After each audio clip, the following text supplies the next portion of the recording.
নমস্কার। আজকের গল্পটি হচ্ছে স্বনামধন্য লেখক সুনীল গঙ্গোপাধ্যায়ের পলাতক ও অনুসরণকারী। তুমি? রবি ঠোঁটে আঙ্গুল দিয়ে বলল, চুপ। চকিতে একবার পেছন দিকে তাকালো, এক পা এগিয়ে এসে বলল, পিসেমশাই বাড়িতে আছেন? অশোকদা আছেন? জয়ন্তী দুই দিকে মাথা নেড়ে জানালো, ওরা নেই। পিসিমা আছেন তো? হ্যাঁ। জয়ন্তী রবির সর্বাঙ্গে চোখ বোলালো, তারপর বলল, তোমার পায়ে এত কাদা, উঠোনের ওই কলে পা ধুয়ে নাও ভালো করে। জয়ন্তী নিজেই কলটা খুলে দিয়ে নিচু গলায় জিজ্ঞেস করল, এতদিন কোথায় ছিলে? বৌদি, আমার খুব খিদে পেয়েছে, কিছু খাবার আছে? মুড়ি টুড়ি হলেই চলবে। ওপরে এসো। সিঁড়ি দিয়ে দোতলায়, সিঁড়ির মুখেই পিসিমা, চোখে ভালো দেখতে পান না। কে এসেছে বৌমা? আমাদের রবি। আবছা দৃষ্টিময় দুটি চোখ রবির দিকে। একটি শিশু এখন যৌবন পেয়েছে, তবু শিশুটিকেই দেখে ওই চোখ। আয়, দাঁড়িয়ে রয়েছিস কেন? সেজ পিসি, আমার খুব খিদে পেয়েছে। প্রৌঢ়ার পা দুখানি প্রণাম নেবার জন্য প্রস্তুত, কিন্তু ক্ষুধার্তের কি ওসব মনে থাকে? সে জয়ন্তীর দিকে তাকিয়ে বলল, একটু তাড়াতাড়ি। পিসি জিজ্ঞেস করলেন, এখনই চলে যাবি নাকি? আজ থাকবি নে? অশোকদা আসুক, অশোকদার সঙ্গে কয়েকটা কথা আছে। বড়দা কেমন আছে রে? একই রকম। আর তোর মা?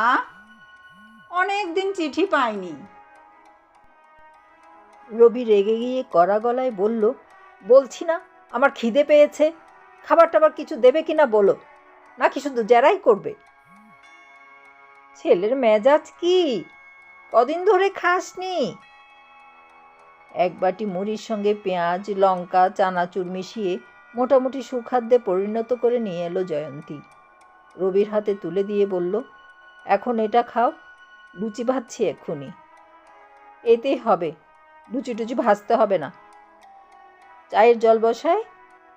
বসাও। এই এক মাসেই তুমি অনেক রোগা হয়ে গেছো, নিজের উপর একটু মায়া দয়া নেই? অশোকদা দিন দিন মোটা হচ্ছে, তুমি তোমার স্বামীর শরীরের যত্ন নিতে পারো না? চোখ দুটো তো একেবারে বসে গেছে, রাত্রির ঘুমও নেই। যাও তাড়াতাড়ি চায়ের জল বসাও। রবি মুড়ি চিবুতে চিবুতে চলে এলো জানলার কাছে। বাইরে অন্ধকার হয়ে এসেছে। চোখ শুরু করে চেয়ে রইল বাইরে। একটুক্ষণের মধ্যে দেখতে পেল তিনজন লোক পাশাপাশি হেঁটে আসছে, নিজেদের মধ্যে গল্পে মত্ত। এবাড়ির কাছাকাছি এসে তারা একসঙ্গে মুখ তুলে তাকালো। নিস্পন্দ হয়ে দাঁড়িয়ে রইল এক মুহূর্ত। তারপর যেন একটা সমবেত দীর্ঘশ্বাস ফেলে তারা এগিয়ে আসতে লাগলো এই বাড়ির দিকে। রবির হাতের অর্ধসমাপ্ত মুড়ির বাটিটা টক করে নামিয়ে রাখলো নিচে। দ্রুত বেরিয়ে এলো ঘর থেকে। বাড়ির কারো কাছ থেকে বিদায় না নিয়ে নেমে এলো নিচে, বেরিয়ে গেল বাড়ি থেকে। বেরিয়ে এসে দৌড়তে লাগলো। সে তিনজন লোকও এই বাড়ি পেরিয়ে এসে এক পলক দেখতে পেল অপসৃয়মান রবির চেহারা। তারা ব্যস্ত হলো না, কোনো রকম চাঞ্চল্যও প্রকাশ পেল না। প্রথম অনুসরণকারী বলল, এবারেও চলে গেল। দ্বিতীয় অনুসরণকারী বলল, ঠিক আছে।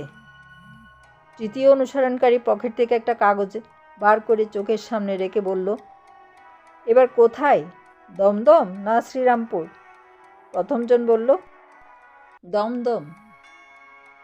দ্বিতীয় অনুসরণকারী বলল, তাহলে এখানকার ব্যাপারটা মিটিয়ে ফেলা যাক। তৃতীয়জন কোটের পকেটে হাত ঢুকিয়ে বলল, শীতটা বেশ জমিয়ে পড়েছে আজ, মোড়ের দোকানে দেখলাম গরম গরম চপ ভাজছে। প্রথমজন তার কাঁধের ঝোলা থেকে একটা বোমা বার করে ছুঁড়ে মারল বাড়ির দরজার উপরে। বেশ সন্তুষ্টভাবে বলল, বাহ, আওয়াজটা তো বেশ। তৃতীয়জন বলল, তাড়াহুড়োর তো কিছু নাই, চলো কয়েকটা চপ খাওয়া যাক। রবি একটা বাড়ির সামনে দাঁড়িয়ে অনুচ্চ গলায় ডাকল, চন্দন, চন্দন। কেউ সাড়া দিল না। রাত প্রায় 9:30। মফস্বল পাড়া নিঝুম। মাঝে মাঝে শোনা যায় সাইকেল রিকশার শব্দ, অনাবশ্যক কুকুরের ডাক। রবি আবার জোরে ডাকলো, চন্দন। দোতলার বারান্দা থেকে একটা অল্প বয়সী মেয়ে শরীর ঝুঁকিয়ে বলল, কে? চন্দন আছে? দাদার জ্বর, বিছানা থেকে উঠতে পারবে না, ঘুমোচ্ছে।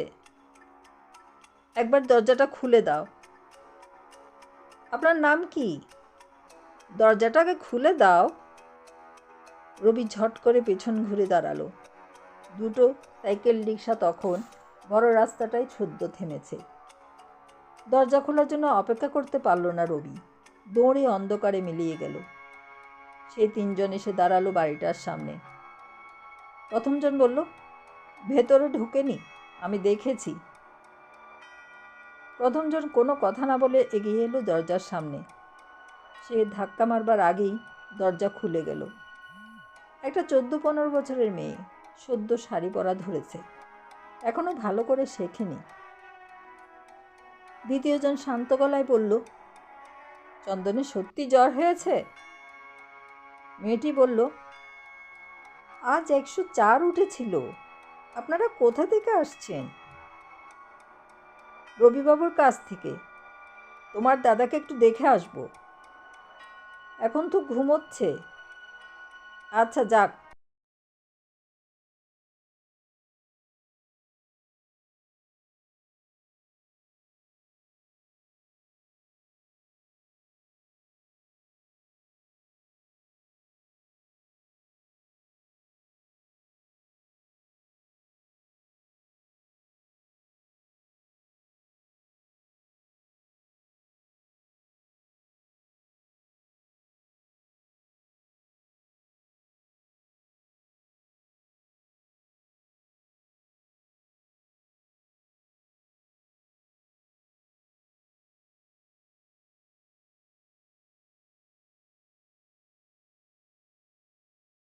সেরে ফেলা যাক, দেরি করে লাভ নেই। তৃতীয়জন বলল, কদিন ধরে এক ফোঁটা ঘুম নেই, আরও শীত পড়েছে তেমনি। ভগবানেরও একটু মায়া দয়া নেই। দ্বিতীয়জন বলল, হারামির বাচ্চাটা বড্ড জ্বালাচ্ছে। প্রথমজন থলে বার করে আরেকটা বোমা ছুড়ল বাড়ির দরজায়। নিস্তব্ধ নিশীথ কেঁপে উঠল সেই শব্দে। কুকুরগুলো তার স্বরে ডেকে উঠল। রবি সারা রাত্রি গঙ্গার ঘাটে শ্মশানে গিয়ে বসেছিল।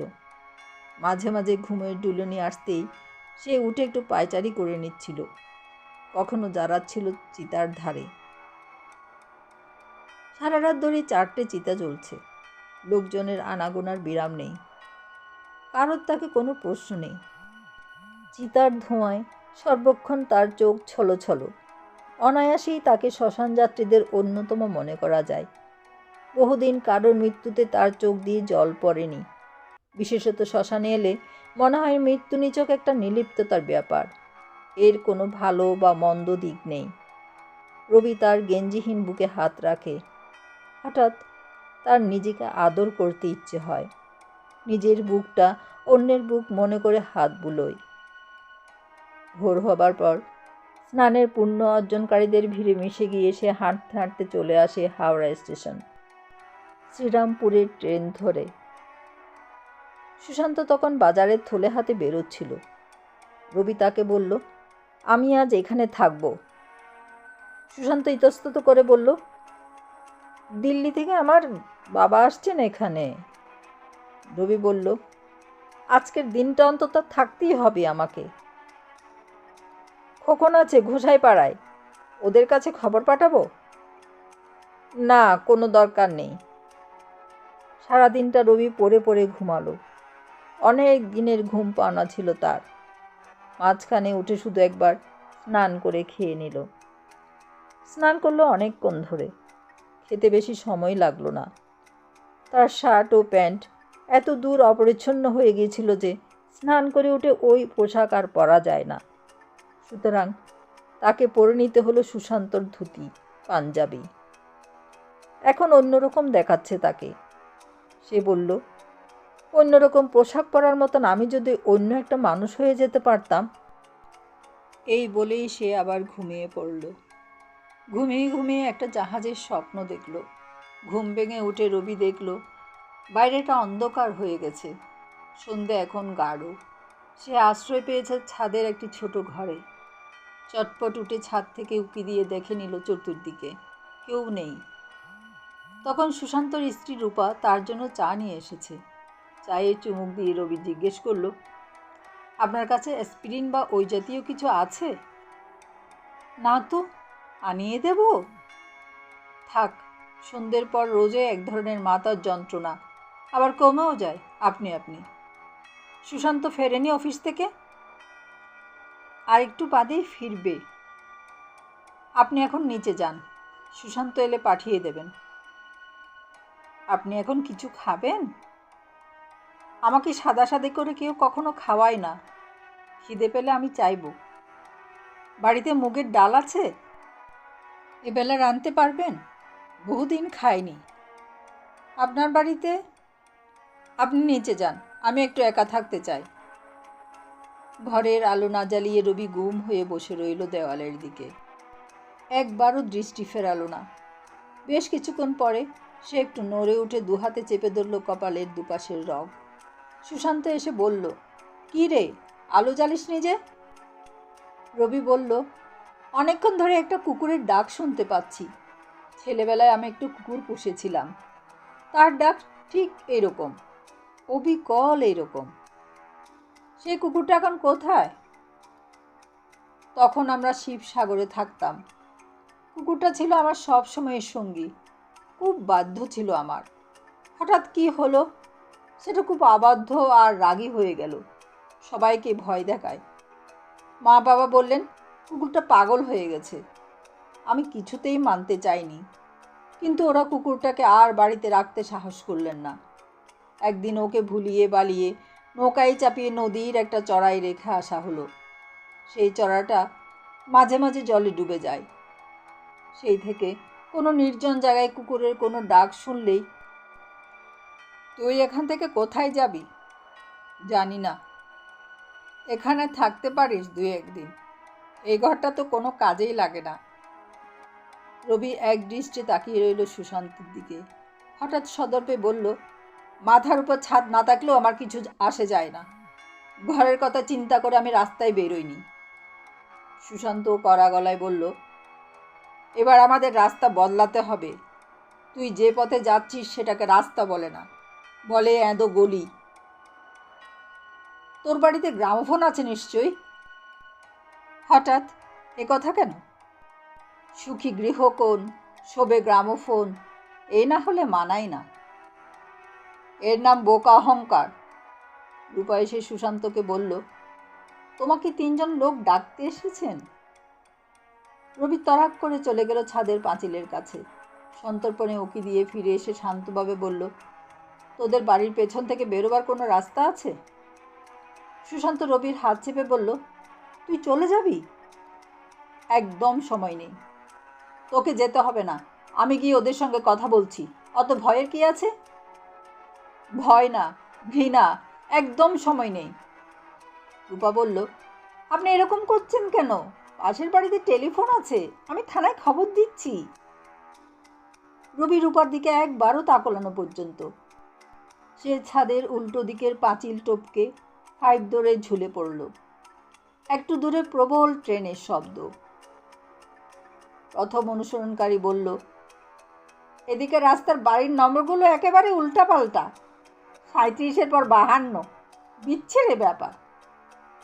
দ্বিতীয় জন বলল, কোনো কোনো বাড়িতে নম্বর প্লেটই নেই। তৃতীয় জন বলল, হেঁটে হেঁটে পা গেল রে মায়েরি। প্রথম জন বলল, গত বছর এই সময় আমি পালিয়ে বেড়াচ্ছিলাম, তাতে থ্রিল বেশি। দ্বিতীয় জন বলল, বর্ধন যেদিন মারা যায়। তৃতীয় জন বলল, আমার মামার বাড়িতে একটি পেয়ারা গাছ আছে, ভেতরটা লাল রঙের। ছেলেবেলায় সেই পেয়ারা গাছ থেকে একবার পড়ে গিয়েছিলাম, সেই থেকে আমার একটা পা কমজোরি হয়ে আছে। দ্বিতীয় জন বলল, পেয়ারার ভিতরটা লাল? প্রথমজন বলল, দেওঘরে ওরকম পেয়ারা পাওয়া যায়, আমি অনেক দিন আগে গিয়েছিলাম দাদা বৌদির সঙ্গে। দ্বিতীয়জন বলল, এখানকার ব্যাপারটা চুকিয়ে ফেলা যাক। তৃতীয়জন বলল, তারপর বাড়ি গিয়ে ভালো করে ঘুমাবো। বাড়ির রান্না গরম গরম ভাত, মুসুরির ডাল আর আলু সিদ্ধ। প্রথমজন এগিয়ে গেল দরজার কাছে সুশান্তর সঙ্গে কথা বলতে। অন্য দুজন ছড়িয়ে গেল বাড়ির দুপাশে। রবি ছুটতে ছুটতে একজন অচেনা লোককে সামনে দেখে জিজ্ঞেস করল, স্টেশনটা কোন দিকে? লোকটি বলল, ওই অন্ধকার মাঠের মধ্যে দিয়ে যাচ্ছেন কেন? ওই তো ওই দিকে রাস্তা। মাঠের মধ্যে দিয়ে যাওয়া যাবে না? যাওয়া যেতে পারে, আপনি রাস্তা চিনতে পারবেন না। রবি এক ধমক দিয়ে বলল, ঠিক চিনতে পারবো, কোন দিকটা আপনি দেখিয়ে দিন না।